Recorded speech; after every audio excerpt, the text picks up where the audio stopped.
Muito boa noite para você. No ar, mais uma edição do Politeia, aqui pela Fonte TV, canal 5, em sinal aberto para Goiânia e região metropolitana. Nossa programação pode ser acompanhada também pela NET, no canal 4. Em Anápolis, nosso sinal é transmitido pela NET, no canal 9. Na região metropolitana do entorno do Distrito Federal, ali em Brasília, Lusiânia, Águas Lindas, sinal aberto no canal 16. Em toda a América Latina, você acompanha a programação da Fonte TV através do satélite Star One canal B4 e ainda na internet www.redefonte.com. Estamos em cadeia com a Rádio Aliança Notícias 1090 AM. Esse programa é uma produção do Departamento de Jornalismo da Rede Fonte de Comunicação, que tem a supervisão de Graciele Oliveira, coordenação geral, Davi Augusto, presidência, Apóstolo César Augusto. A discussão, que é pura política de hoje, vai debater os rumos da política goiana e nacional. Para isso, convidamos um dos mais firmes opositores ao modelo de gestão aplicado pelo PSDB em Goiás há quase 20 anos, o deputado estadual pelo PT, Mauro Rubem. Para contrapor as posições do deputado, está aqui conosco o presidente regional do PSDB, Paulinho de Jesus, que, se não tem experiências em eleições, disputando votos e conquistando mandatos, é considerado por colegas de partido e de governo um estrategista político. Você pode nos ajudar a fazer o programa deste domingo, 8 de dezembro de 2012. Ligue 3254-1079 e participe. O Politeia também recebe a sua sugestão, sua pergunta, sua crítica através do e-mail politeia@redefonte.com. O debate de hoje promete ser quente. Nós vamos para um breve intervalo. Em 2 minutos estaremos de volta, aí sim, com a discussão de todo domingo à noite na Fonte TV.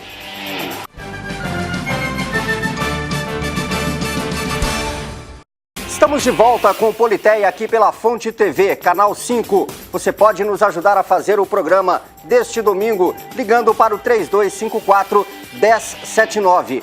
Nossos convidados da noite de hoje, o deputado estadual Mauro Rubem de Menezes, que por formação é odontólogo, especialista em saúde pública.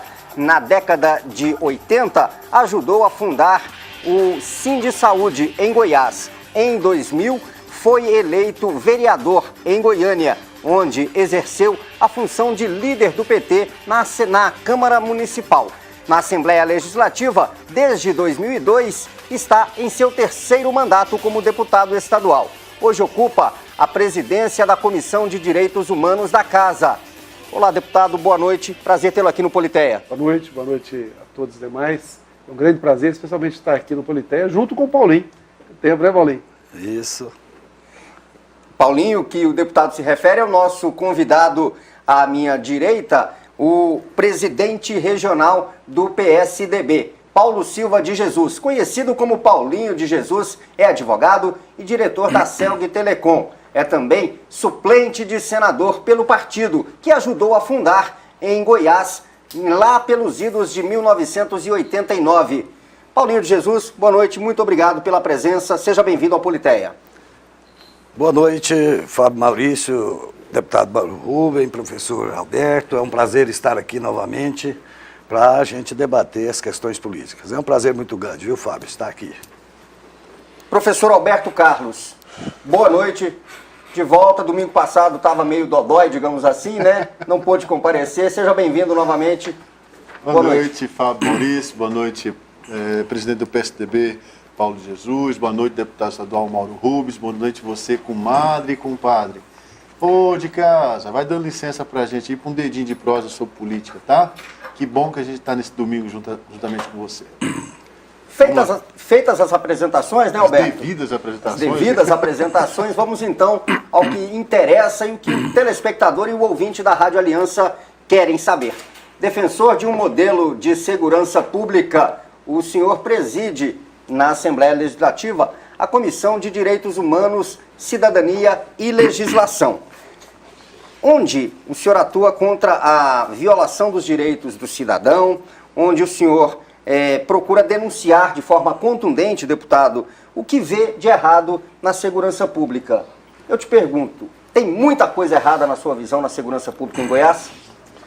Tem muita coisa errada e tem muita coisa boa também, né? Nós defendemos uma reestruturação do sistema de segurança em Goiás e no Brasil. Participei de forma decisiva e participante direto e tratamos aqui, inclusive na Fonte TV, vários momentos sobre um novo modelo de segurança pública, que foi inclusive objeto de uma conferência em 2009, onde 5 milhões de pessoas participaram desse processo e nós temos aí grandes mudanças para ser feitas. E no caso de Goiás, nós temos aqui necessidade de mudar a lógica profundamente, onde nós devemos valorizar efetivamente os trabalhadores dessa pasta, garantir segurança para a sociedade, porque inclusive amanhã, que é o dia da Declaração Universal dos Direitos Humanos, na sessão especial que vamos promover, que anualmente fazemos, o tema central é segurança pública é um direito humano, porque grandes violações ela ocorre principalmente para a população, que perdem seus entes queridos, os seus bens são assaltados e a prática política na segurança pública ela está superada, ineficiente e precisa ser mudada. Presidente Paulinho de Jesus, e aí? A política de segurança pública realmente está equivocada? Só lembrando que recentemente o governador Marconi Perillo trocou o secretário. A questão da segurança pública, claro, é um direito de todos, desde que a sociedade começou a trabalhar em conjunto, se urbanizou, há uma necessidade premente e maior de uma segurança pública mais efetiva. E a segurança pública é com a participação de todos, né? Com todos os poderes, tem que participar efetivamente, porque é uma questão acima das questões partidárias e políticas. Essas devem ser. Eu lembro muito bem que no primeiro mandato do governador Marconi Perillo, ele pegou, por exemplo, a Polícia Militar e todos os setores da segurança pública de Goiás com um salário muito pequeno. Ele valorizou, deu plano de cargo e salário e vem fazendo. Eu não vejo governante nenhum trabalhar contra as obrigações do Estado. As obrigações do Estado, a segurança pública, a educação, a saúde, que o nosso deputado é especialista. Quer dizer, tudo isso faz parte de um conjunto maior. E aqui em Goiás, o governador Marconi Perillo vem tentando fazer, vem buscando esse modelo de participação, né, coletiva, procurando atender os trabalhadores na área da educação, e isso o Estado é limitado por questões até orçamentárias e de recursos, que é uma questão muito, muito difícil e que nós temos que resolver essa questão, por exemplo, do Pacto Federativo. Se nós tivermos uma distribuição de renda maior entre estados, municípios e União, nós teríamos uma educação mais efetiva e com qualidade maior, né, pagando os servidores da área da saúde e de outros setores mais condizentemente, né? Então nós precisamos fazer algumas reformas maiores, centrar, né, nas questões principais, não ficar tratando, por exemplo, tratar da doença. Vamos fazer a prevenção. Isso nós devemos fazer, mas hoje nós precisamos de mais do governo federal para a questão da segurança pública, principalmente, para a questão do setor penitenciário, né, da área, né, dos presídios públicos, que é muito importante isso. Mas uma questão que nós temos que deixar bem claro, sabe? Nós precisamos ter alguma mudança na legislação penal, processual, para acabar com a questão do sentimento de impunidade que a população sente. Deputado, tem sido adequada a discussão, o debate na Assembleia Legislativa desde a chegada do projeto ou do pacote do projeto de segurança pública ali? Olha, são várias medidas, que algumas delas já há muito tempo reivindicadas pela categoria e pela sociedade, o debate tem sido razoável. Agora, o que nós entendemos que é preciso mudar na segurança pública? É óbvio que segurança pública, qualquer política pública num país como o Brasil, tem que ter a participação de todos os entes federados, seja do Executivo, do Legislativo, do Judiciário, nas várias esferas. Mas tem questões que são centrais. Veja bem, Fábio, nós precisamos integrar as polícias. Nós precisamos aplicar uma questão, e é preciso nós começarmos a fazer isso, como, por exemplo, a desmilitarização. Nós precisamos criar um modelo de prevenção sobre as fases que a violência coloca. Eu não gosto, uma das críticas que eu faço à atual política é o seguinte: eu não preciso de uma polícia vingativa, eu quero de uma polícia preventiva. Eu não quero saber da prisão de uma pessoa que me assaltou, eu não quero ser assaltado. Eu tenho o direito de não ser assaltado. Isso é que eu quero fazer. Né? Nós sempre gostamos de tratar as questões da seguinte maneira. Gosto de comparar. Imaginemos o setor de saúde. Tem muita dificuldade, muito problema, mas o país, ao longo dos anos, não é de um ou outro governo, não, veio melhorando a saúde. Nós temos hoje o melhor programa de prevenção do mundo, porque nós conseguimos parar isso ao longo dos anos. Qual é o sistema de prevenção na segurança? Entende? Então, para isso, nós queremos integrar a Polícia Civil, com a Polícia Militar, com a Polícia Federal, com a Guarda Municipal, integrar outros atores, por que não? Os trabalhadores dos Correios, da saúde, da educação, da assistência, serem num projeto de uma outra concepção. Então, acho que isto é somado a uma questão que vejo como fundamental, que é aumento de efetivo, e aí temos um projeto que está em debate. O aumento de efetivo é uma medida correta, falei isso recentemente na Assembleia. Porém, a demora, que veja bem, nós estamos com 13 mil efetivos hoje na Polícia Militar e 3 ou 4 mil na Polícia Civil. Em 10 anos para aumentar e chegar a 30 mil na Polícia Militar. Na Polícia Militar. Mas em 10 anos. Mas em 10 anos, quer dizer, nós já estamos com praticamente o mesmo efetivo de 10 anos atrás. Então, é importante fixar? Mas nós temos que fazer um pacto. E aí eu não quero aqui ficar meramente sendo um estilingue tacando na vidraça. Mas eu vejo que o governo, ao reconhecer uma crítica antiga e apresentar o projeto, ele também tem que fazer um esforço de reduzir esse prazo. Isso é, inclusive, uma emenda que nós estamos fazendo lá na Assembleia. Ao mesmo tempo, a Polícia Técnica Científica, a Polícia Civil, né?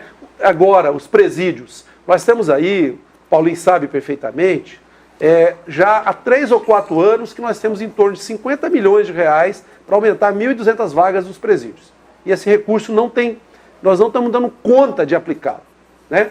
Agora eu acredito que vamos conseguir, fazendo presídio no entorno de Brasília e em Anápolis.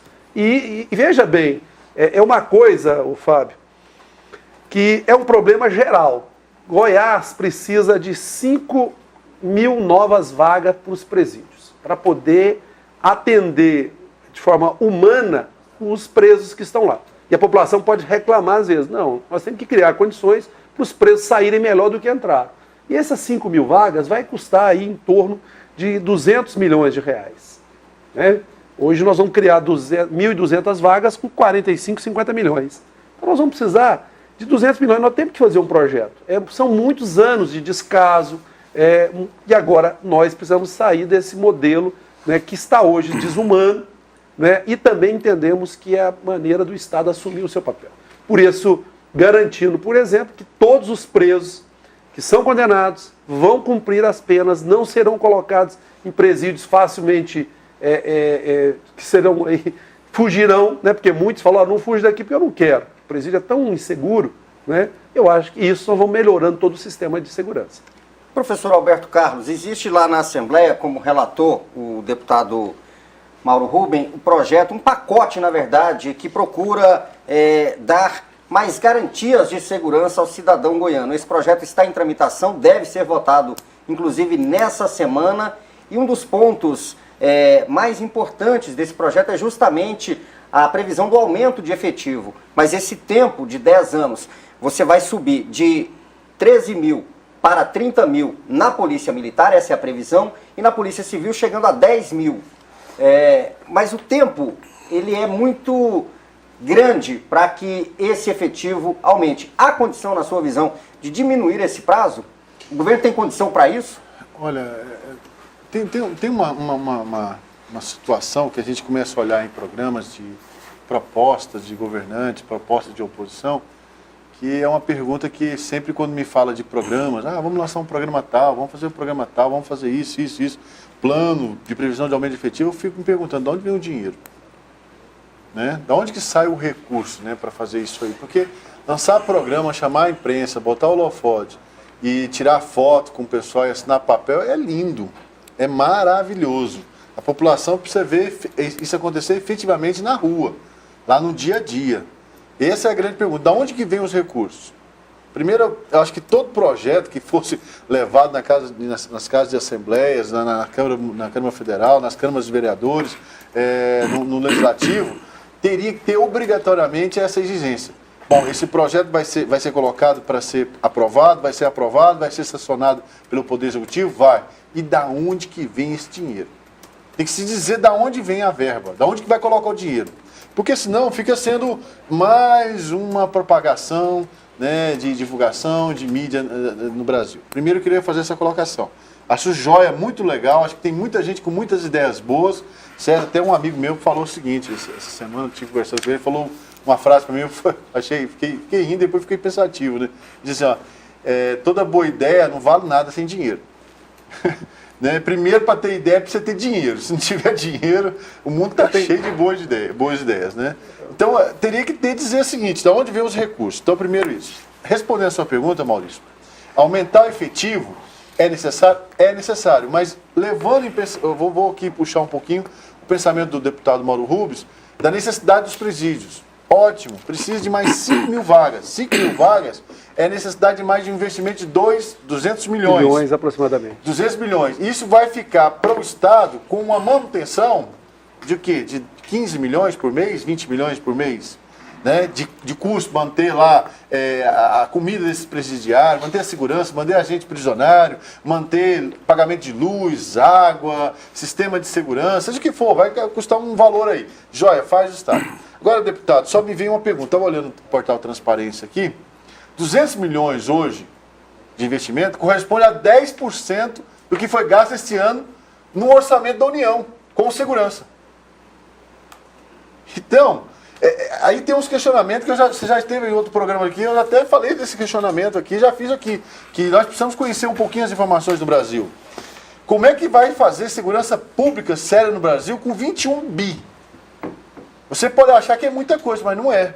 21 bilhões foi o orçamento da União esse ano para a segurança pública. Não estou falando aqui só de segurança pública, estou falando aqui de aparelhamento da inteligência, da polícia, civil, militar, federal. Nós estamos falando aqui de troca de veículos, nós estamos falando aqui de pagamento de salário, nós estamos falando de investimento nessa área, de manutenção dos presídios. É muito pouco recurso. E aí eu fico até batendo numa chave, deputado e Paulo, que é complicada, de um orçamento de 1,9 tri. Vai se gastar, estou vendo estava olhando as contas aqui, deve ficar aí uns 2 bi, uns 3 bi para o ano que vem, porque não vai dar para fechar o orçamento, está comprometido já 19, quase 20 bi, de 21 bilhões está previsto. Nós estamos falando de 21 bi, de um orçamento de 1,9 tri. Né? Se pudesse aumentar, e desses 1,9 tri, 1,1 tri é pagamento de dívida e juro dentro do país. O país internalizou a sua dívida, trouxe a sua dívida lá de fora para dentro e trouxe os bancos junto e paga 2% ao mês de dívida interna. Eu até comentei com os deputados federais em Brasília, falei sobre isso, gente, hoje ter dívida externa, hoje seria ótimo. Mas o PT não tem coragem de falar, vamos voltar para a dívida externa, porque está pagando 2% ao ano lá fora de dinheiro. Entende? Então eu fico me perguntando, aonde que vai vir a grana? Onde que vai vir um recurso financeiro para se implantar a segurança que nós queremos? Porque vai ficar aí com holofotes, vai ficar aí com propaganda, vai aumentar o nível de segurança, não é isso. Esse é o primeiro ponto que eu queria falar sobre segurança. Agora, na minha concepção, no meu princípio, no meu coração, eu não consigo falar de segurança pública sem falar de educação. Se não investir em educação, nós não tiramos as pessoas da marginalidade desse país. Não criamos oportunidade para alguém ser alguma coisa na vida, sem educação. E aí eu volto de novo. Deputado Mauro, volto de novo para essa questão. 61 bilhões este ano vai ser gasto com educação. Você sabe quanto que a Fiesp declarou essa semana que é gastado com corrupção no Brasil? 65 bilhões. Justamente o valor que se gasta com educação no Brasil. De um orçamento de 1,9 tri, aí volta para um pagamento de juros de 1,1 trilhões. Por que não dá para chegar para os bancos e falar, não vamos mudar o barco de uma vez do rumo não, mas chegar nos bancos e falar, vamos tirar 10% do que nós estamos pagando de dívida por vocês, de correção monetária, de juros e tudo mais, e nós estamos falando, sabe de quanto? De 190 bilhões que pode ser distribuído, sabe para quem? Para a saúde, para a educação, para a segurança pública. Então é uma questão de política nacional mesmo, a discussão a nível nacional. Concordo com o Paulo Jesus. Nós temos que falar da questão do Pacto Federativo desse país. Ninguém tem coragem de falar. O governo federal hoje é rico, riquíssimo, fala hoje em ponto de 1 trilhão de reservas cambiais, 1 trilhão de reserva cambial. Os estados têm dificuldade para pagar as contas em dia e as prefeituras estão falindo. Precisa rever isso aí. Doutor Giovanni Bueno, boa noite. Boa noite aos amigos, boa noite Paulinho, boa noite Mauro Rubens, grandes amigos aí. Boa noite Alberto. Olá, doutor Giovanni. Não avisou que vinha, fiz 22 quilômetros aí agora, rasgando, correndo, porque o Fábio me convocou aí. E a você, telespectador, grande prazer poder estar na sua casa e falando de um tema que para mim, há cerca de 2 anos, eu tenho estudado com uma certa profundidade, inclusive dentro do ponto de vista de formação, preparação do servidor público da área de segurança pública, né? Nós temos cursos, eu coordeno hoje cursos de gestão em segurança pública, inclusive de pós-graduação nessa área. Estamos tentando ministrar em outros estados aí, inclusive o curso superior de polícia, o curso de aperfeiçoamento de oficiais. Não concordo com você, Alberto. Educação é um assunto poderoso, e segurança pública é outro assunto. Nós sabemos o impacto que um povo educado tem na coexistência pacífica, até para combater a homofobia, que é tão hoje em moda, né? Até para combater o racismo em todas as suas vertentes, para manter a integridade das classes sociais, inclusive essa nova classe que sobe, né, que tem acesso à comida, né? Nós tínhamos um grupo de pessoas aí que só comia de vez em quando. Então esse povo que chega começa a democratizar todos os espaços, né? E realmente a coexistência dessas diversidade de visão de mundo, de formação, de consciência, ela precisa ser trabalhada para que haja uma coexistência pacífica, religiosa. Agora, o que está acontecendo no Brasil é que existe também, e nós precisamos entender isso, uma diversidade da forma de se entender como é que vai se enriquecer ou acessar aos bens, ao patrimônio. Alguns, que são a maioria do país, são de pessoas trabalhadoras, pessoas que têm vontade de ter uma vida digna, honesta. Eu trabalho com massas populares, com educação para pessoas muito simples, gente que trabalha miseravelmente para poder conseguir ali pagar as parcelas dos seus cursos de formação, tentando atingir o mercado. Mas nós temos uma parcela de pessoas que se organizaram para o mal, que se organizaram para aviltar a sociedade. Tanto pessoas que se organizaram entre ricos e poderosos, entre empresários de forma absurda, até mesmo bancos que se organizam de maneira a enojar qualquer tipo de pensamento de sociedade, por que não dizer essas atitudes criminosas de empresas que se interessam que trabalham na parte de energia elétrica, como nós temos aqui visto agora durante essa semana, ou ainda de telefonia. Mas existem outros crimes que são mais sensíveis da população, porque o crime ele está dentro das nossas casas, das nossas portas, entrando pelos nossos carros, que é realmente esse crime organizado violento, esse mais expressivo. E esse crime, ele está melhor organizado ou melhor preparado para atingir os seus objetivos do que a sociedade para combatê-lo. E nisso é necessário, sim, é necessário pensarmos numa segurança pública de maneira imediata. Nós estamos com homens nas ruas, policiais militares, policiais civis, nos últimos, 18 meses, eu tenho estado com esse pessoal dia após dia, tenho ouvido eles, Alberto. Eu tenho conversado com eles, homens que saem da escola, vai correndo para a ação e volta das ações e que tem pouquíssima cobertura da sociedade. Você pega bandido lá em São Paulo agora que está saindo para matar policial e o cidadão, ele é tido quase como uma facção, né? Uma facção ideológica.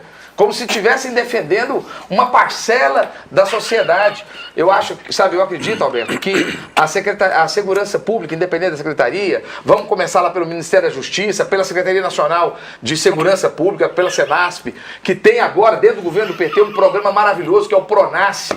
um programa que visa valorizar o policial, que visa trabalhar para que ele tenha conhecimento técnico, de inteligência, contra-inteligência, que está tentando trabalhar com psicologia de crise, que está tentando trabalhar com todos esses procedimentos de maneira inteligente para desmontar o que está sendo construído. Mas não adianta só isso. Nós precisamos criar também um policial que consiga estar mais próximo da sociedade, uma secretaria que seja mais voltada a fazer um retorno. Eu não pude ouvir, Mauro, a sua interlocução, mas eu já conheço a sua fala em relação ao modelo de segurança pública que nós temos, em alguns momentos. Mas eu creio que se nós conseguirmos trazer de volta, fazermos de novo a pacificação entre sociedade e os homens da lei, a estrutura da lei, eu acho que nós daríamos um grande passo. E isso precisa acontecer através das estruturas organizacionais da sociedade organizada, indo em encontro à Secretaria de Segurança Pública e não deixando eles encastelados, como se eles fossem pessoas diferentes. Essas mortes que estão acontecendo em São Paulo, elas mostram que são pessoas comuns, pessoas que estão sendo mortas indo para o aniversário do filho, voltando do dentista, como eu, como vocês, não é isso? Quanto à questão de investimento, nós sabemos, Alberto, que... Giovanni, deixa eu chamar um intervalo, daqui a pouco você conclui. Mas eu vou poder falar sobre investimento? Vai poder falar, mas pouco, deixa eu chamar um intervalo Fala, aqui. Tá me cortando muito, você viu? Tá voltando o espírito do outro dele. Pois é, mas... É 12 minutos. 12 minutos. Falando ao vivo. O cara que mais fala na televisão brasileira é você hoje. Pois é. E daqui a pouco... Espero que isso reverta a audiência. Se você, por acaso, gosta de me ouvir, volte. E daqui a pouco também já temos perguntas aqui para o presidente do PSDB, Paulinho de Jesus, e também para o deputado Mauro Rubem. Aliás, você pode nos ajudar a fazer o programa. Pode ligar para a gente, 3254-1079. Você mande o seu recado, a sua pergunta para os nossos convidados, para os nossos comentaristas, ou mande o seu e-mail, politeia@redefonte.com. Um breve intervalo, já já a gente volta com a discussão política de domingo à noite na Rádio Aliança e na Fonte TV.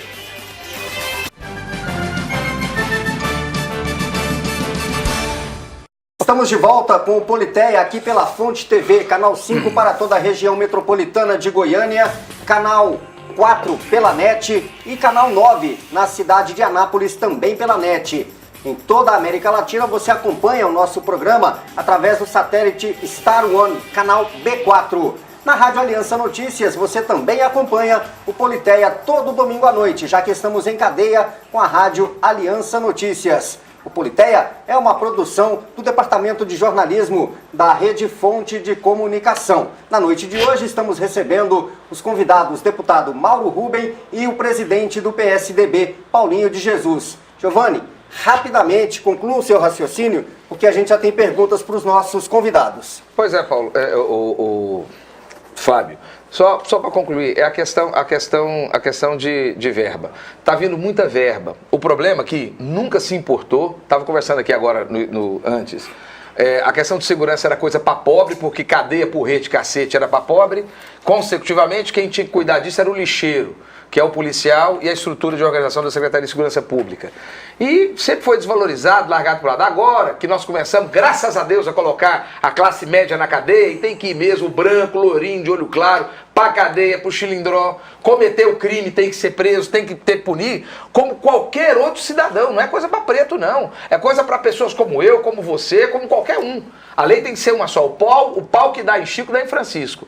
Agora, os recursos, o que está acontecendo? Eles estão aparecendo, mas o governo não está pronto, incompetente, governos estaduais nunca se prepararam para gastá-lo.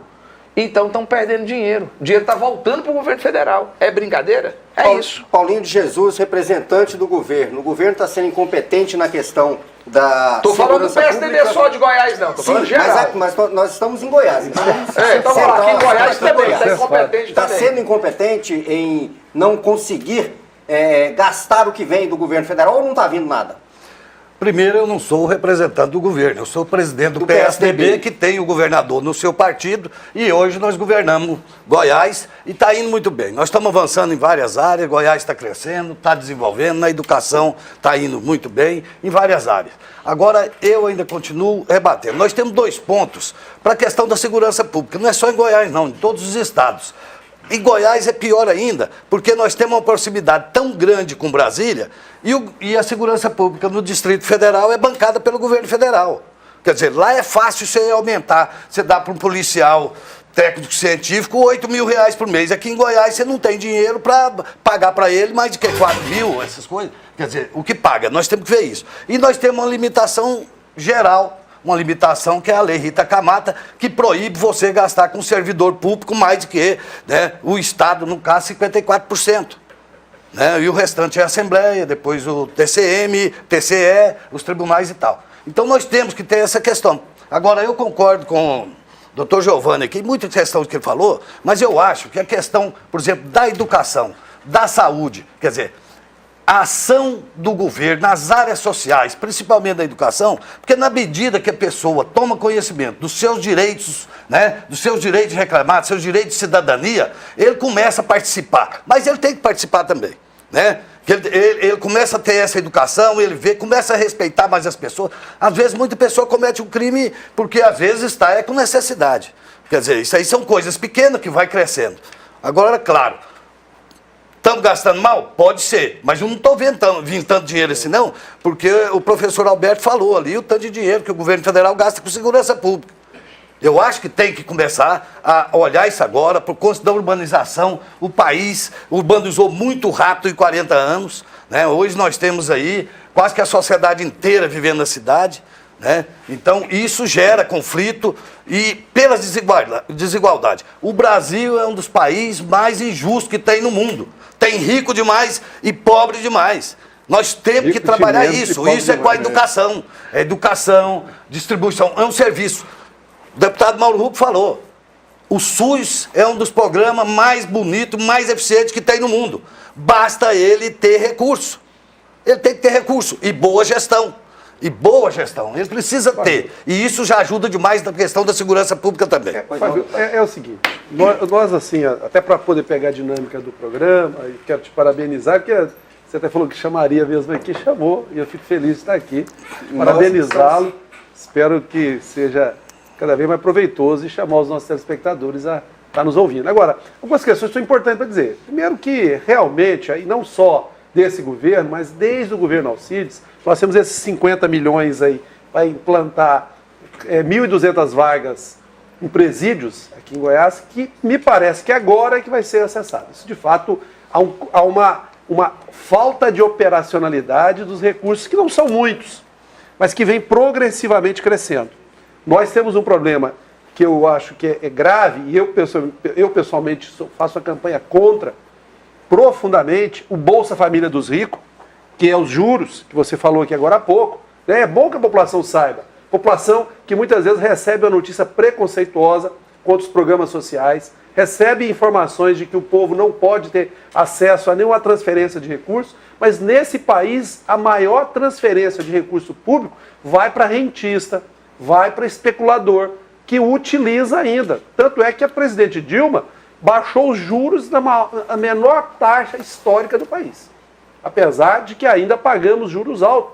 Né? Nós conseguimos baixar. Agora, todas as vezes que ela baixa o juro, nós temos aí uma ladainha, né, completa, como agora. Agora, por exemplo, você vê os noticiários das grandes redes de televisão, quase que alegre, assim, falando, a inflação voltou. Então não pode mexer mais na taxa de juros. Então a inflação voltou, aí você não pode derrubar mais a taxa de juros. Inflação voltou por incompetência de crescimento do Brasil. Eu quero chamar a atenção de vocês, é o seguinte, é que as emissoras de televisão, grandes redes, elas utilizam a ameaça da inflação para poder aumentar a taxa de juros. Mas isso é um problema. Tem um dos maiores patrocinadores de comerciais delas. É porque elas ameaçam permanentemente o governo e governo nenhum dá conta de sair dela por enquanto. Por isso que nós fizemos a conferência de comunicação, não foi? Fizemos, participamos, e eu gosto de referenciar porque a Fonte TV participou, né? E nós defendemos a democratização das comunicações. Ainda não conseguimos. Agora, o que eu quero só para concluir aqui rapidamente, dizer o seguinte, nós temos problemas estruturais no país. Problemas estruturais no país. Nós temos uma elite que não é muito, Paulinho, são poucos. Nós temos assim, uma parcela muito pequena que concentra milhões de recursos e de poder. E nós temos que enfrentá-la. e nós temos que enfrentá-la. Nós temos que ter um país onde, para poder melhorar para muitos, vai ter que diminuir privilégios de poucos. De poucos. Isso é preciso fazer. Agora, sobre a própria segurança pública, é preciso mudar o modelo, mudar o conceito. Nós temos uma insatisfação dos policiais. Policiais nossos aqui, doutor Giovanni, ele não tem carga horária definida. Eu até chamo eles assim de forma... Até falo, vocês são escravos fardados, não tem carga horária definida. Debati isso com o comandante da polícia esses dias na Assembleia e ele faz a debochar. Faz a debochar, quer dizer, é absurdo um negócio desse. E aqui eu não tenho certeza que não é uma opinião do governador. Eu tenho minha diferença profunda com o Marconi. O modelo de governo dele não é o que eu defendo. Agora, nós temos um problema na segurança pública que não é um problema de governador. Nós temos um comandante, esse comandante que está aí, já mostrou que é incompetente, que não dá conta de organizar a tropa, que faz uma aparência de segurança, né? E outra coisa, sobrecarrega nós, poucos policiais, nós temos poucos aqui, distribui mal, tem mais policial lá no Detran do que em Jataí, como é que pode? Detran é um órgão de departamento de trânsito, aliás, né, muito relacionado, inclusive aí, nas próprias alegações que o Aldair Cunha fez no relatório da CPMI. Então, a polícia, nós temos muito problema. Nós estamos aí em uma situação crítica, caso Valério Luiz. Sabe? É doloroso isso. Doloroso. Assim, a banalidade da morte.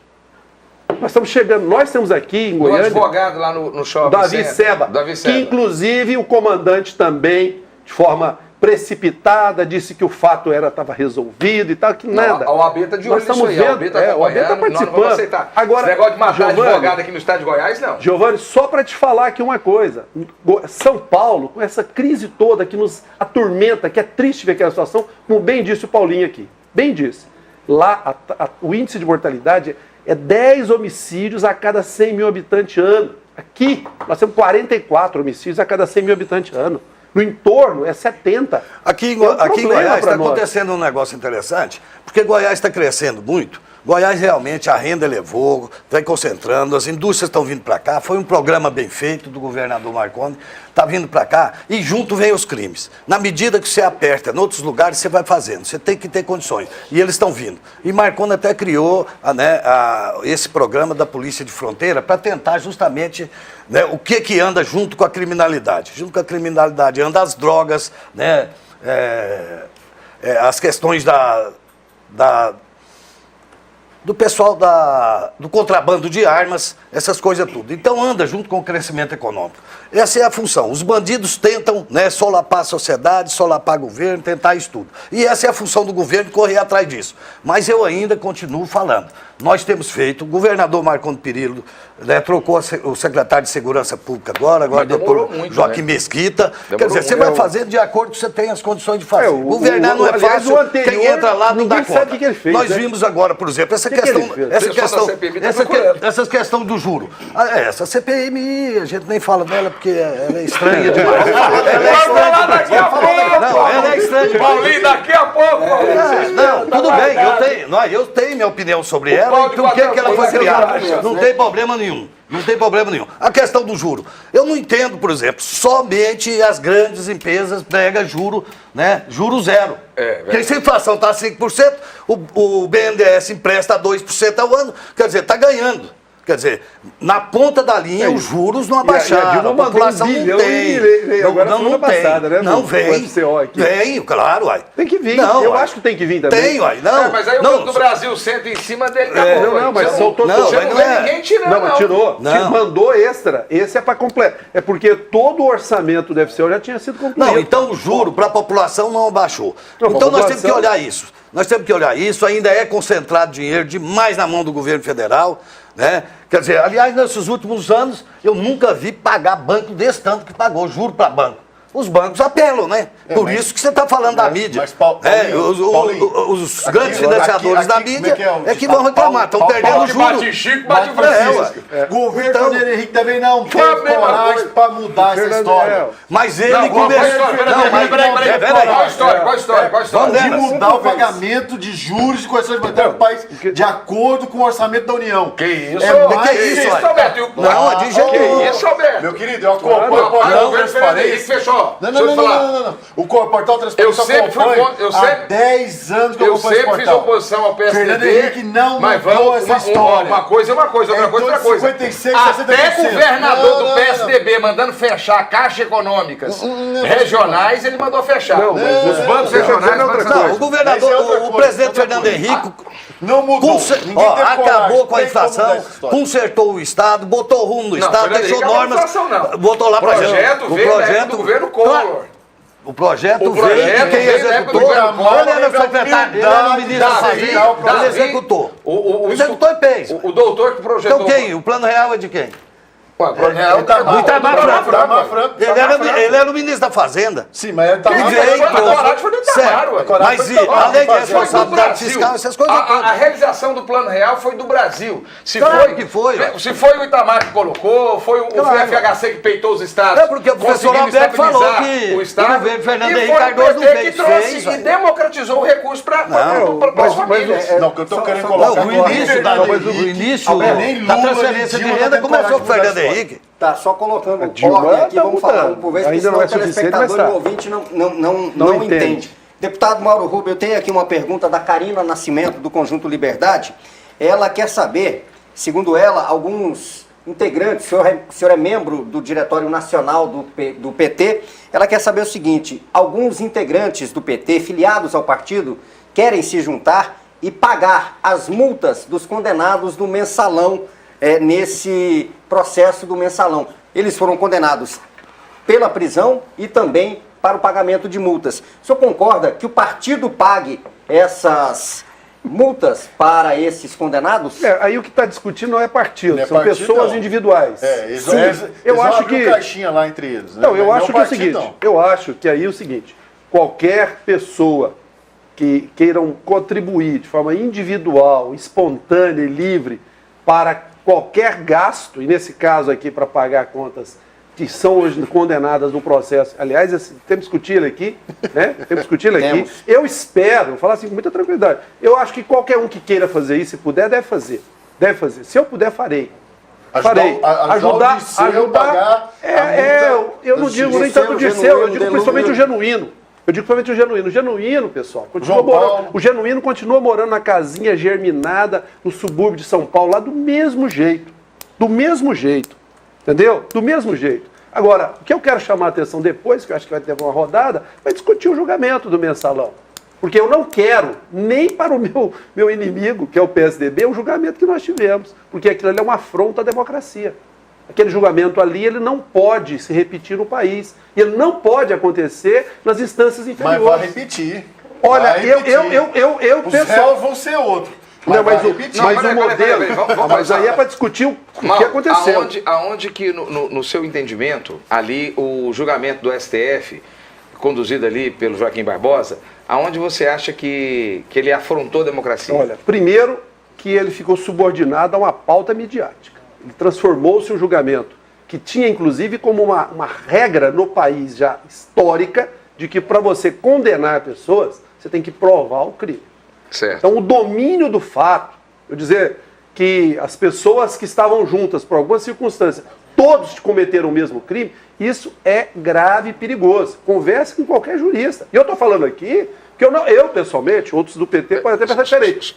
Só para completar, eu pessoalmente, eu não espero que o Brasil tenha outros julgamentos como aconteceu com o mensalão. Não é para tirar, para falar, você não quer que não, eu tenho certeza que nossos companheiros do PT cometeram crime. Não daquele tamanho e nem aquele julgamento deve ser repetido.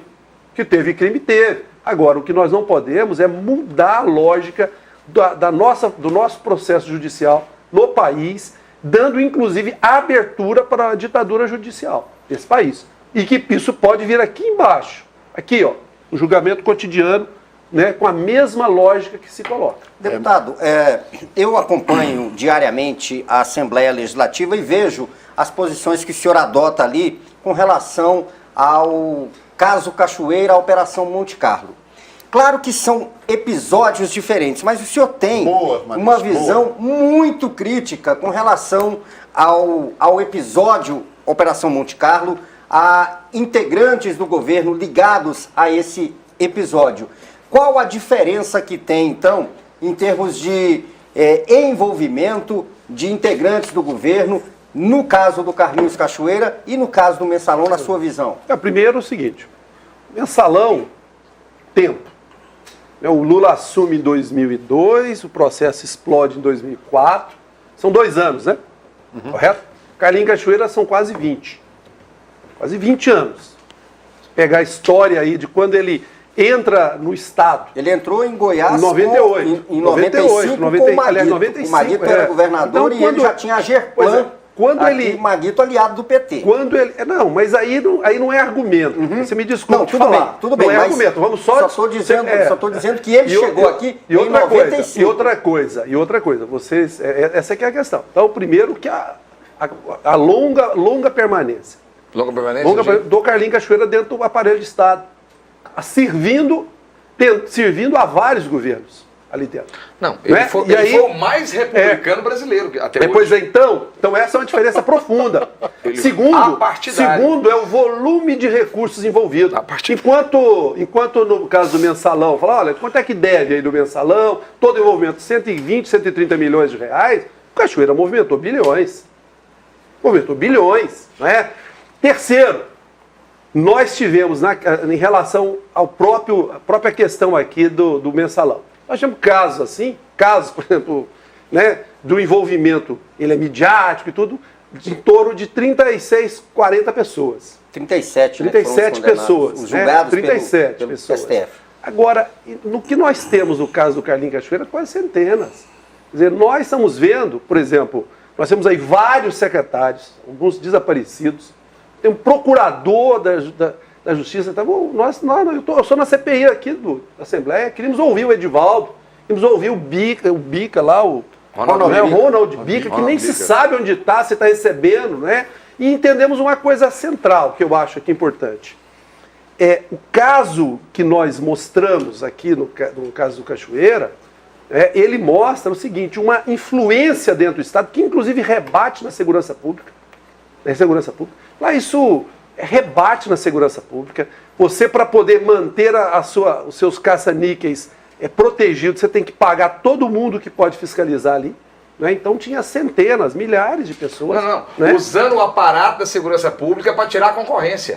Então isso. E aí, por fim, no entendimento aqui, o seguinte, mais recentemente, que agora o Carlinhos Cachoeira está condenado, né? Tem os recursos, e isso é da democracia, eu defendo que ele exerça.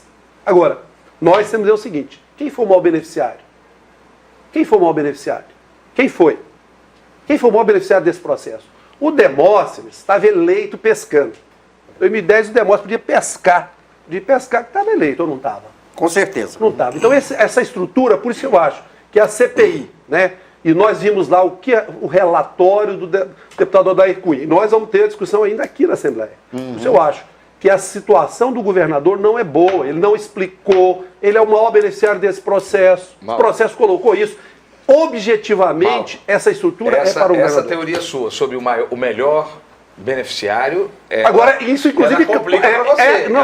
Ela complica para o PT. Mas é claro. Porque ela complica para o PT. Porque, entenda bem, a crise moral da nossa política envolvendo a situação do Carlinhos Cachoeira, na minha concepção, ela não diverge muito do que aconteceu no Mensalão. Na verdade, nós estamos falando de uma maneira equivocada de se fortalecer o partido, de se fortalecer certas personagens em cargos públicos, certas estruturas. E, Fábio, que sempre existiu nesse país. Eu era menino, cansei de ver, de ouvir, de falar dessas transações. O que acontece é que, assim como o crime organizado, a coisa parece que se estruturou melhor e se infiltrou de tal maneira que parece normal.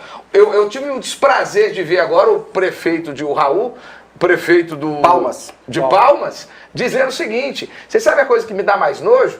É eu ser questionado por pessoas que eu sei que têm a mesma prática que eu. Ou seja, como se isso minorizasse o problema. Então, eu queria te falar... O que nós queremos discutir, nós estamos aqui, o Mensalão não foi julgado? Pois é, não, tem que ser julgado portanto, tudo. né? Tem que ser julgado tudo. Eu espero que não julgue os outros como jogou mensalão. Eu só acho que agora, o seguinte, sobre o caso do Carlinhos Cachoeira, tá pois evidente. Eu só acho que tá quando evidente. você fala que o maior beneficiário era o Marconi, nós temos que entender que do mensalão o maior beneficiário é o Lula. E essa comparação é que nós temos que tomar muito cuidado. Aí você... Porque a mesma... Só para arrematar, porque aqui é a minha função, mesmo eu tendo minha posição ideológica, que é conhecida de todo mundo sabe que eu sou o simpatizante do PT, mas a minha posição aqui é de criticar, é de questionar. E eu falo isso abertamente, isso eu não tenho que guardar nada não. Agora, infelizmente, a questão é a seguinte, hoje nós temos que discutir realmente os limites dos agentes públicos, os limites para a obtenção desse recurso financeiro para se estruturar. Nós estamos percebendo, por exemplo, você quer ver uma coisa? Você sabe por que é que o Paulo Garcia, na minha concepção, essa é a concepção do Giovanni, por que o Paulo Garcia não tem condição de fazer toda a reforma municipal? Porque tem que esperar a primeira votação na Câmara. Você entendeu?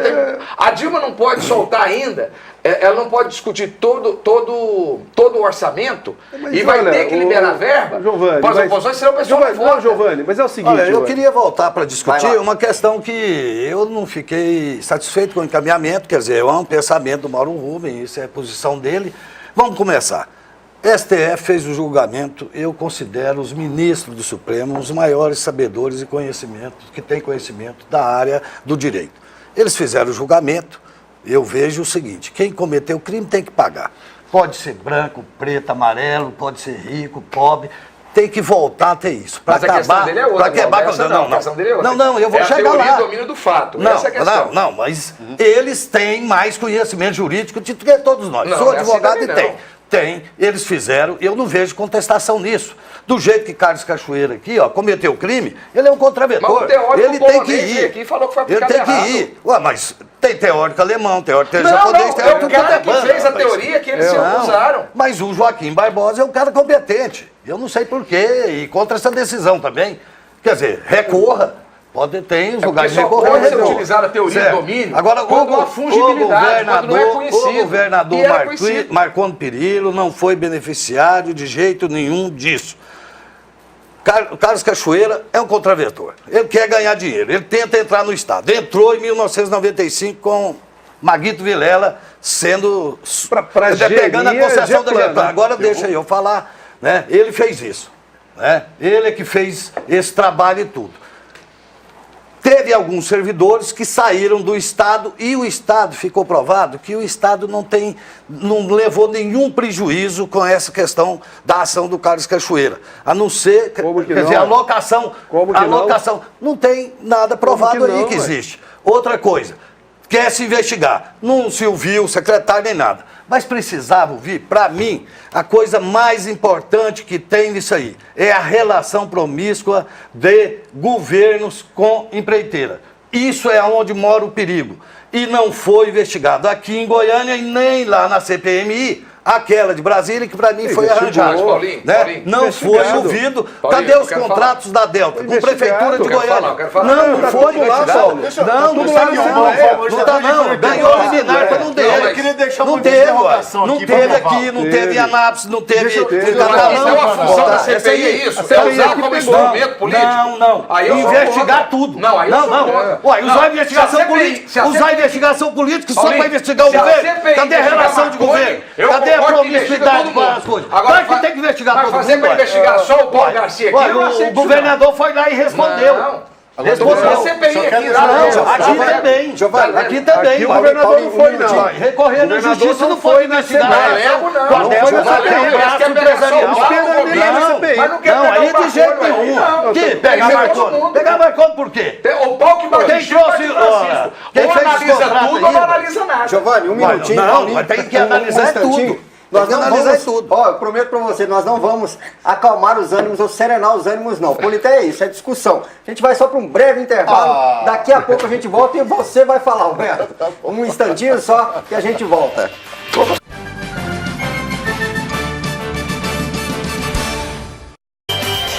Estamos de volta com o Politeia aqui na Fonte TV, canal 5 e pela Rádio Aliança Notícias 1090 AM. E eu disse que o debate ia continuar quente no intervalo aqui, a discussão continuou, mas eu disse também que iria assegurar a palavra ao Alberto Carlos, que está ali se coçando também, para dar o seu pitaco aí, Alberto. Não, é porque é o seguinte, essas situações de CPI, a CPI ela é política.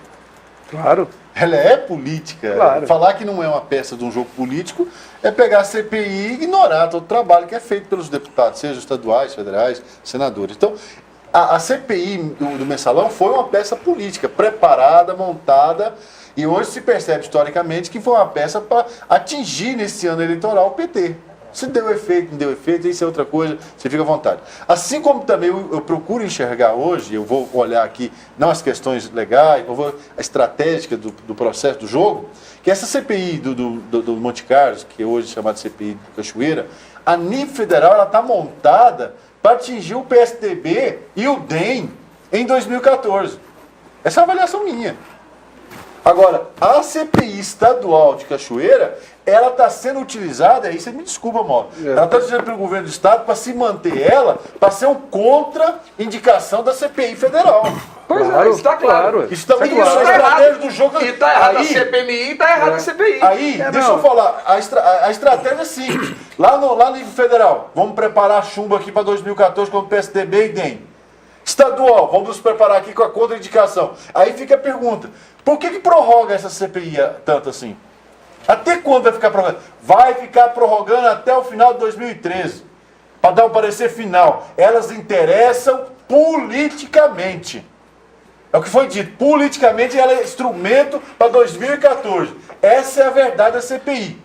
É a verdade da CPI. Não vai se apurar, vai colocar nome de pessoas que podem atingir candidaturas futuras, certo? Vai se trabalhar nesse Alberto, nível. e é a Acabou. subserviência Acabou. do poder legislativo agachado, rastejante em função do poder executivo, tanto na esfera federal quanto na esfera estadual. Muito bem, muito bem. Agachado. O doutor Giovanni falou Frouxo. muito bem. No governo federal, a CPMI do Cachoeira, criada lá, foi num período aí do julgamento do Mensalão, uma cortina de fumaça para ver se tirava o foco do julgamento. Como a CPI não adiantou aqui nada. em Goiás. Você falou bem. Você falou bem. E você, o professor Alberto falou isso. A CPI, para mim, foi uma CPI arranjada. Ela foi inócua, ela não chegou a objetivo nenhum. Ela está um cadáver insopulto, porque eles não sabem o que fazer com ela. Eles não têm jeito, ele não tem jeito de sepultá-la, porque o jovem Odair, o jovem Odair. Ela é perigosa pro DEM, porque lá se eles prorrogarem, pode entrar mais escândalo no meio dela, porque nós estamos vendo escândalo por semana. E esse agora? Quer dizer, tem que parar de usar a estrutura do Estado, a estrutura governamental para benefício de grupos políticos e pessoais. Tem que parar com isso. Eu divido profundamente. CPI é uma coisa importante. Essa tese de que CPI não deve acontecer, deve sim. Não, deve acontecer. Peraí um pouquinho. Não, ninguém falou que não deve acontecer. Não, peraí. Eu tenho uma visão diferente dela. Pois é, e ela atingiu objetivos. Ó, se você pega o capítulo da CPMI agora, aqui, ó. Vamos pegar o resultado. Não vou discutir nem circunstâncias outras, não. O relatório. O que eu achei ruim nela agora foi a pressão da mídia para não investigar a mídia. Por exemplo, ora, é uma contravenção, a mídia fazia articulação com o contraventor, pegar pessoas para grampear outros, para montar páginas de jornal, para derrubar pessoas, para garantir projetos lá no DENIT, como teve. Isso foi grave. Isso foi grave. E aqui o seguinte, está provado, sim, que o governador tem... Ele tá rolado em 7 crimes. 7 crimes. Lavagem de dinheiro, está rolado em vários crimes, quadrilha. Eu não vi prova nenhuma disso. O governador não tem nada com isso. Isso aí ele escreveu lá. Tanto é que nessa CPMI, ele pegou jornalista que não tinha nada a ver com isso, ele tacou o jornalista porque ficou com raiva do jornalista. Tem que parar essa birra. Essa birra cristiniana de atacar jornalista, imprensa. Tem que parar com isso. O que nós temos nesse país, o jornalista, o Gurgel, que fez o papel de procurador-geral. Ele é uma autoridade, o maior representante do Ministério Público do Brasil. O Gurgel tem que explicar para a sociedade. Ele engavetou a investigação por 2 anos. Não pode ficar só por conta. Não, ele engavetou. Ele engavetou. E tanto que ele engavetou, que agora é para poder sair dele, para chegar onde chegou, para desmontar uma quadrilha perigosa, sofisticada, antiga, que movimentou muito dinheiro. A Polícia Federal, o Ministério Público Federal, teve que dar o baile no Gurgel, porque senão não faria. Por isso o Gurgel tem que ser investigado. Eu não estou defendendo aqui o Ministério Público, eu estou defendendo a ação política, é a ação que não deve ser. Cometer o crime tem que ser condenado, tem que ser julgado. Não pode ficar defendendo para outros lados. Agora para tirar a condenação, vai pegar e condenar o Ministério Público, jornalistas. Pois é, para pegar. Isso aí é um absurdo. Mas para pegar o PT, para pegar no mensalão, botar no esquema que fez, vocês acham bom. Agora, fazer a investigação do Cachoeira, vocês não querem. Investigar, não tem nada com o Cachoeira, não.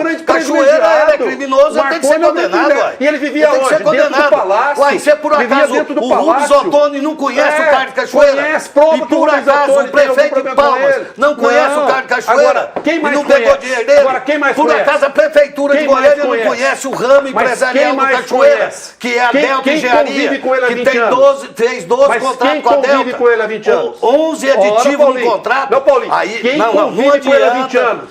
Quem convive com ele? Não adianta. Quem convive com ele, procura o Maguito Vilela. Quem pegou o Detran? Procura o Maguito Vilela. Detran, ele saiu. O Detran tá lá ainda. Procura o Maguito Vilela. Hoje o Detran tá lá. Coberto de pessoas do Cachoeira. Tá lá dentro. Tem mania de gritar para esconder os crimes que faz. Por que não investiga? Cadê a Rosimeire? Cadê o bebê de Rosimeire? Rosimeire Noronha. Faça outra investigação. Cadê ele? Não, se for investigar, tem um por semana no governo lá em cima. Nós não somos contra investigar, não. Não, mas a hora que condena, não quer que condena. Tanto nós não somos contra. Um minutinho só, por favor. Tanto nós não somos contra. Que está tendo investigação é pela nossa polícia. Está tendo investigação pelo Ministério Público, ora. Qual a polícia que é sua? A Polícia Federal é do Brasil. É do governo brasileiro. Por que o seu governo não é do PT. Por que o seu governo investigava? Tem que ter o respeito. Não existe polícia nossa, não existe Estado nosso, não divide a ANAC nossa, a ANTAC nossa, a ANA nossa e a Rosimeire é que é de vocês. Paulinho, deputado, toma a Rosimeire é que é de vocês, Zé Lúbia que é de vocês, Zé Dirceu que é de vocês, Genuína que é de vocês, a Polícia Federal é do governo brasileiro. Mas aí vamos assim, olha, a Polícia Federal de vocês, ela era amarrada. Não é porque agora tem muito mal feito. Por isso que ela está fazendo. A Polícia Federal é competente. E ela não é do governo que está no palanque, não.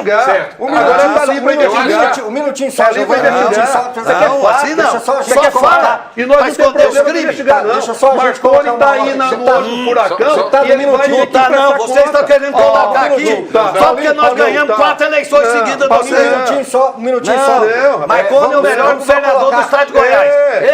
Esse é o mas tem que ser investigado. Um minutinho, tem que prestar conta. Rubens também, por favor, um instantinho, deixa só a gente explicar que a discussão política é assim mesmo. É divergência de ideias, divergência de opiniões. Esse é o debate, é isso que o Politeia se propõe a fazer. Deputado Mauro Rubens, rapidamente, eu queria te perguntar, o senhor disse que é a favor de CPI, defende a CPI. Na Assembleia Legislativa, tem a CPI que está parada por conta da situação judicial. A Justiça impediu a investigação em algumas prefeituras e a pedido das próprias prefeituras, e isso fez com que os trabalhos ficassem paralisados pelo menos nos últimos 45 dias. Mas o senhor está anunciando que vai produzir um relatório paralelo ao relatório oficial. Se o senhor defende a CPI, por exemplo, e defende que esse é um instrumento do Legislativo, por que o senhor quer fazer um relatório paralelo? Primeiro que eu tenho, dentro do próprio processo da CPI, é legítimo qualquer integrante dele apresentar o que chamam de relatório paralelo, substitutivo ao relator. Como qualquer processo, ele vai apresentar lá um relatório e se eu entender que partes desse relatório não foram contempladas, eu vou apresentar o substitutivo. Então, portanto, é isso. Agora, a CPI aqui não devia estar parada, né? Porque, na verdade, toda a documentação sobre as prefeituras, nos primeiros 15 dias da CPI, estão lá. Está toda lá. Você chega lá na sala da CPI, tem 2 mesas. Uma de papéis relacionados às prefeituras, outra relacionada ao governo. No governo a mesa está quase vazia. Chegou quase que nada. As prefeituras estão cheios lá. Todos esses contratos falados, todas as relações com as prefeituras, todas elas. Então não tem por que a CPI dizer que está parada por conta de decisão. Está lá toda a investigação. E não precisa de autorização para poder folhear os documentos que já estão sob o seu domínio. Agora, o que se quer mesmo, na verdade, é o que bem disse aqui o Alberto. Essa CPI é para ficar de olho na CPI de Brasília. Ela faz, não faz. Quer dizer, não, nós queremos a CPI para investigar, que seja quem quer que seja. E aqui está se evitando a investigação sobre o núcleo da quadrilha que o Cachoeira montou no Estado. E é preciso investigar. Presidente Paulinho de Jesus, mudando um pouquinho, saindo um pouquinho dessa seara da CPI, do Mensalão, do Cachoeira, no ano que vem o governador deve promover também algumas mudanças na equipe de governo e deve ceder espaço para quem está deixando as prefeituras. O PSDB está satisfeito com o que tem de espaço no governo ou vai reivindicar mais? Olha, primeiro o governador, se fizer alguma reforma, ele vai fazer para adequar, né, os recursos que tem, otimizar os recursos e os projetos que já estão prontos e as áreas que ele definiu, que é pelo programa PAI, né, que são aí os projetos que vão efetivamente ser executados no ano de 2013, 2014. As reformas serão em cima disso, né, para buscar dar agilidade e otimizar isso. Agora, o PSDB dá apoio ao governo Marconi Perillo. Ele é o maior partido que dá apoio ao governador. E nós seguimos essa orientação. Ele é o nosso líder e essas alterações são de governo. E o partido está satisfeito, ele é um grande condutor, está levando Goiás para onde precisa, Goiás está crescendo, está melhorando, e é isso que nós buscamos. Nós buscamos isso. Então, o governador faz parte do nosso partido, é o nosso maior líder, e vai continuar sendo e vai conduzir esse nosso processo de desenvolvimento de Goiás. E o PSDB está satisfeito, vai continuar dando apoio ao PSDB e ao seu governo. Deputado Mauro Rubem, com relação ao PT e à Prefeitura de Goiânia, o prefeito Paulo Garcia também vai promover alterações no secretariado. E a partir dessas alterações, o senhor acredita que a cara da Prefeitura de Goiânia vai ter que ser, o PT vai ter que mostrar a sua cara na Prefeitura de Goiânia dessa vez? Porque até então, a gente sabe que o prefeito mexeu muito pouco na estrutura que era do PMDB, que ele herdou.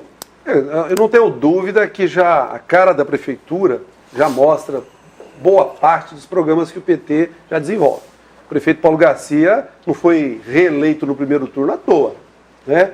É óbvio que é natural que o PT reivindica e vai ter mais espaço nessa administração. Mas nós fazemos um governo de coalizão. O prefeito Paulo Garcia mostrou a sua habilidade, a capacidade de gerenciar essa cidade. A cidade está cada vez mais bonita, está cada vez melhor. E nós vamos ter um espaço melhor para poder conduzir, inclusive, o que em 2 anos nós não conseguimos fazer. Eu tenho certeza que o PT vai estar presente, mas nós não temos dúvida.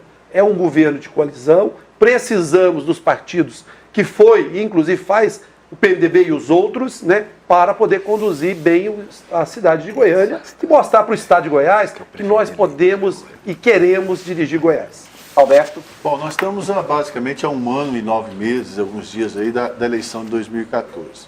2013 é um ano de articulação, de especulação, né, de agregar, né, de arrastar para dentro da casa, como diz o pessoal, varrer para dentro, né? Então, nós sabemos hoje que existe basicamente aí alguns grupos movimentando, né? E essas reformas têm muito a ver, reforma do Estado, inclusive reformas municipais, tem muito a ver com essas movimentações, com articulações, com essas especulações. Nós sabemos que tem a base do governo, que o Marconi hoje é o candidato, hoje é o pré-candidato de governo de 2014. Está longe, mas é bom falar. Sabemos que tem do PMDB, tem o PT e o PSB, que está conversando hoje, tem 3 figuras lá dentro, tem Marconi, tem Iris Rezende, tem Maguito, tem o Rubens Ottoni, Antônio Gomide, tem o Paulo Garcia, que são nomes que estão sendo apresentados para 2014 aí, que estão em evidência nesse processo de especulação e articulação. Tem o DEM, tem o PSB com o Friboi, né, e o Vanderlan com o PSC, o Caiado, que também são nomes que estão sendo apresentados. A reforma estadual, o foco dela agora é trazer o reforço de uma eleição municipal que não foi tão bem sucedida pelo base do governo. As prefeituras perderam espaço da prefeitura para partidos do PT, do PMDB. Hoje foram mais fortes nas eleições municipais. O governo não foi tão forte. Então estão buscando recuperar. Reforma da Palácio das Esmeraldas é em função de poder recuperar alguns espaços perdidos, politicamente falando, e preparando para 2014. Reforma do municipal, aí, Mauro, eu vou fazer uma posição muito crítica, já fiz isso aqui no Poder, vou fazer de novo. Se o PT não assumir a Secretaria de Fazenda, se não assumir a Secretaria de Planejamento, e essa Secretaria de Infraestrutura agora poderosa, está sendo formatada já nessa reforma, vocês não vão ser governo municipal. Se o PMDB continuar com alguém dentro da Secretaria de Fazenda e dentro da Secretaria de Planejamento, principalmente essas duas, e essa nova estrutura de infraestrutura que está aí, vocês vão ficar com um governo de cara de PMDB. Eu acho que não. Olha, são secretarias estratégicas. Há uma negociação. Ela está até hoje na mão do PMDB. Ela está finanças, planejamento.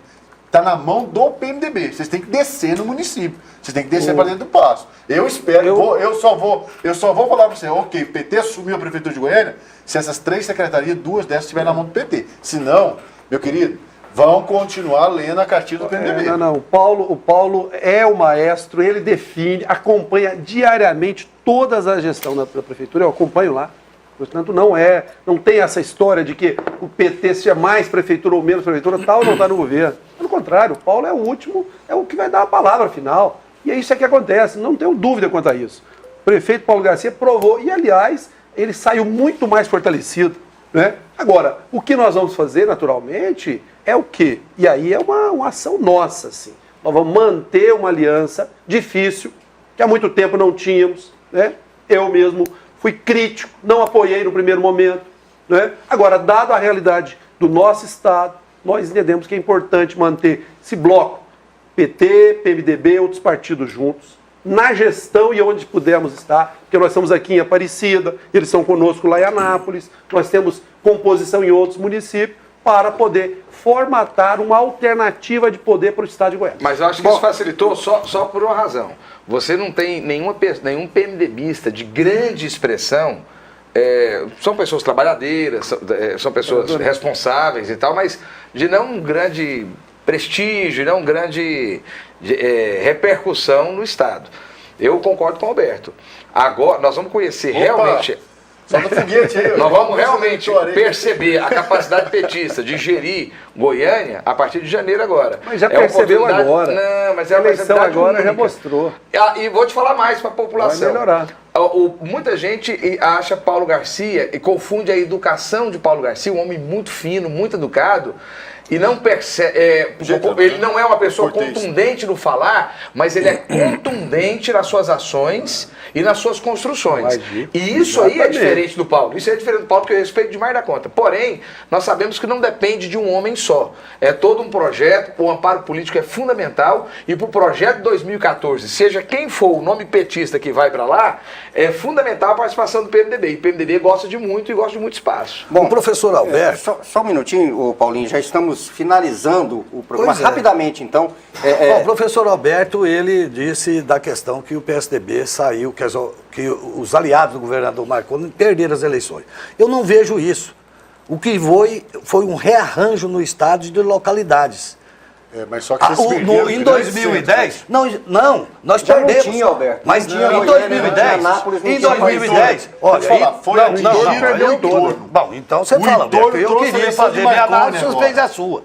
Tá? Agora eu queria falar a minha. Isso. 2010, nós não tínhamos a Prefeitura de Aparecida, não tínhamos a Prefeitura de Goiânia, não tínhamos a Prefeitura de Anápolis, não tínhamos a Prefeitura de Catalão. A mesma coisa. Nós temos hoje, de prefeitos, na base do governador Marconi, período 167, aumentou mais um, que foi Rio Quente agora, 168 prefeitos. Os partidos de oposição fizeram 148, mais esses outros partidos. Então, o jogo está equilibrado, está da mesma forma. A questão aí, eu concordo com o doutor Giovanni aqui, que sobre a questão da expressividade eleitoral de membros do PT, que tem que trabalhar muito, tem, e eles sempre fizeram isso. O PT sempre trabalhou muito, o PMDB sempre trabalhou. Na verdade, o PMDB é que tem mais expressão e voto e prefeitura do Estado, que fez o mesmo tanto ou 2 a menos de que na eleição passada para prefeito. Então, o jogo está equilibrado, está da mesma forma. Agora, esse ano, realmente, é trabalhar e nós vamos fazer isso. E nós vamos trabalhar. Foi isso. Então, houve um rearranjo. Cada prefeitura que nós perdemos, eu falo uma para você do mesmo quilate que nós ganhamos. Presidente, só fala em quantidade de prefeitura, mas tem que falar de musculatura política. Aí é quantidade de votantes, de voto. Tá certo. Quantidade de voto hoje é maior. Esse assunto Olha, é em por conta 2010, Paulinho. em 2010, aliás, sempre foi assim lá. Em 2010, a prefeitura de Anápolis estava com a Anápolis, Marcondes teve 65% dos votos lá. Tá certo, então. A gente volta a essa discussão no domingo que vem, com toda certeza. Deixa eu agradecer aqui o Ulisses da Vila União, que ligou pra gente, o Santiago da Cidade Livre. Ele perguntou aqui ao Paulinho de Jesus sobre o Véter em Aparecida. Eu te encaminho a pergunta para você responder a ele depois. O Sargento Gabriel e o Castro parabenizaram a presença do deputado Mauro Rubem aqui. O Castro, inclusive, disse que concorda com tudo que foi dito pelo senhor aqui no programa. O Ronaldo parabenizou o programa de hoje e o Júlio Aredes também parabenizou o Politeia deste domingo, que está encerrando agora, mas volta no domingo que vem com mais uma edição. Quero agradecer aos nossos convidados. Deputado, muito obrigado pela presença. Muito obrigado. Eu queria, pela audiência, fazer um convite a todas e todos. Amanhã, às 19h30, a sessão especial da Declaração Universal de Direitos Humanos. Segurança Pública como direito humano. Espero todos vocês lá. E muito obrigado, estaremos sempre à disposição. Paulinho, foi um prazer vê-lo. Igualmente, foi um prazer muito grande aos telespectadores do Politeia, Fábio, professor Alberto, doutor Giovanni. Obrigado. É um prazer estar aqui e sempre à disposição. Boa noite coletivo do Alberto e do Giovanni. Boa noite. Fátima, um abraço para você. Ô, Guerra, um abraço para você também, o Guerrinha. Fátima com seu filho, o Júnior, o Pedro, o Joaquim. Um abraço para vocês. E para você, uma ótima semana. O que eu mais quero é que te encontrar comendo um arroz com piqui bem quentinho, com milho afogado durante a semana e um quiabinho afogado, tá bom? Chama um nós. abraço gostoso. Chama nós. Tá bom? Boa semana. Ele comeu meu abraço aí, pô. Zairo Oliveira Nasser, um abraço pra você. Rodrigo Alves Moura, um abraço pra você. Minha família, tô chegando em casa. E a vocês, queridos, muito obrigado. Foi um debate maravilhoso. E telespectador, ficamos devendo aí de discutir um pouco mais sobre a questão da... Como é o nome da Rosane Noronha? Rosemary Rosemary Noronha. A Noronha. gente fala sobre isso Semana que vem o Fábio prometeu segurança pública aqui, né? Penitenciário aqui. Não é isso? Vamos falar também. Vamos falar. Um Olha, abraço. a Verônica Estevão também... Pelo Twitter, né? Pelo Twitter, mandou um Twitter para o deputado Mauro Rubem, acompanhou o programa, parabenizou a nossa discussão de hoje. O Politeia volta no domingo que vem. A gente está indo embora agora. A próxima atração jornalística na Rede Fonte de Comunicação, no Canal 5, você acompanha o Goiás Alerta às 7 da manhã. Na Rádio Aliança Notícias, você acompanha Marcelo Heleno e o Rádio Verdade a partir das 8 horas da manhã. Politeia volta domingo que vem. Tenha uma ótima semana. Fique com Deus, porque sem Ele você não alcança os seus objetivos. Até domingo que vem.